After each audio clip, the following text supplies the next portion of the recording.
coming to bury the whites beneath the earth and bring the Indian dead to life. The hunting grounds would be restored, and the land would once again be heavy with buffalo. This prophet was a Nevada Paiute medicine man named Wovoka, and his ghost dance religion swept across western reservations like a prairie wind, the dance lifting broken warriors into its trance. Wovoka's followers donned ghost shirts that would stop the white man's bullets.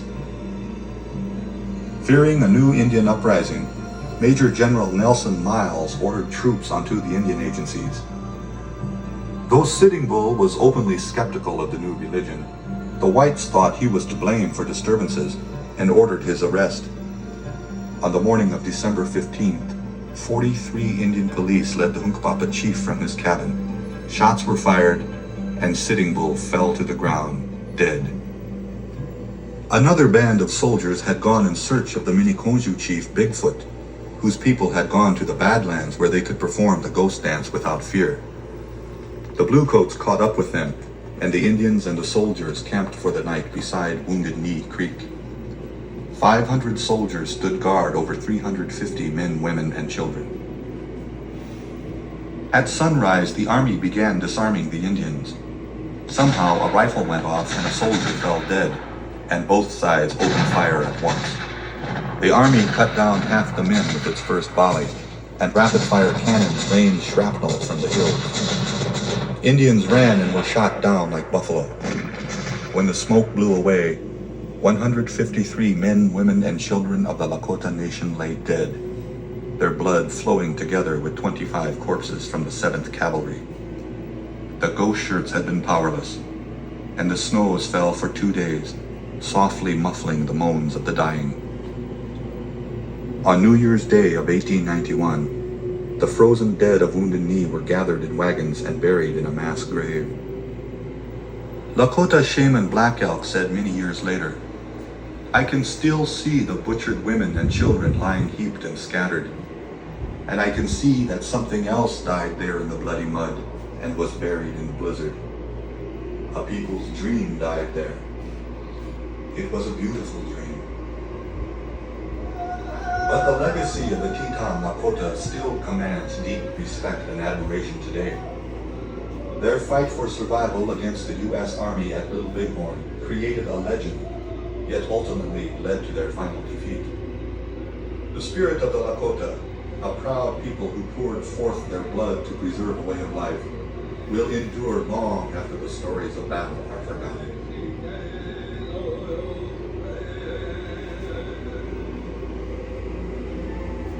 These nations each contributed a piece in the patchwork quilt that has become America.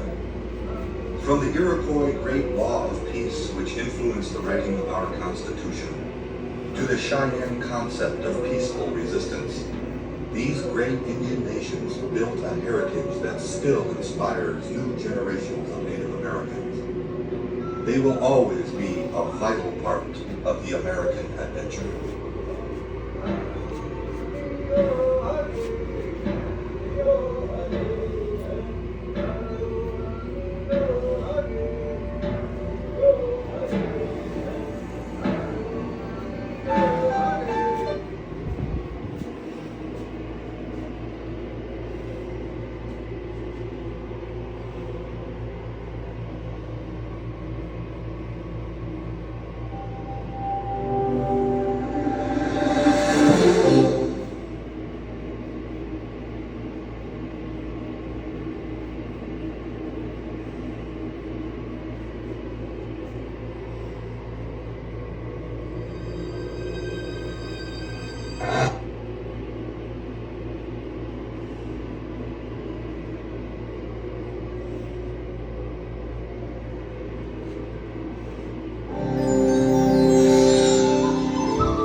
Magnificent monuments to towering temples, the relics of mighty civilizations give us tantalizing glimpses of the glories of the past.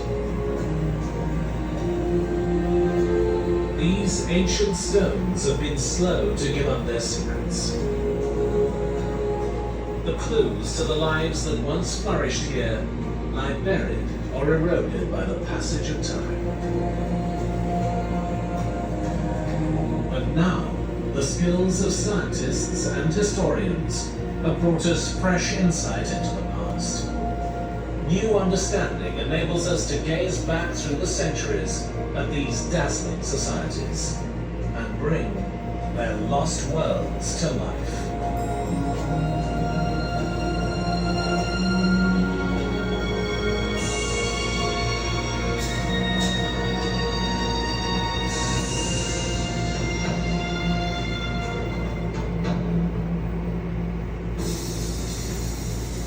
Thousands of years before our modern age, the world saw many great civilizations rise and flourish.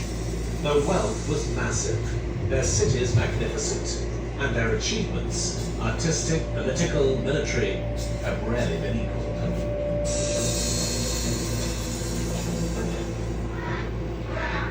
Even now, we are awestruck by their legacy.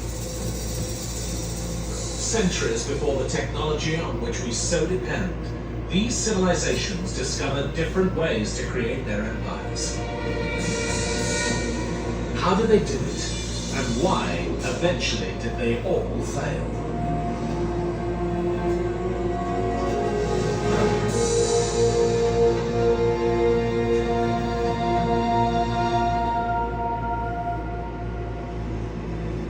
800 years before the birth of Christ, the ships of an ancient navy roamed the waters of the Mediterranean.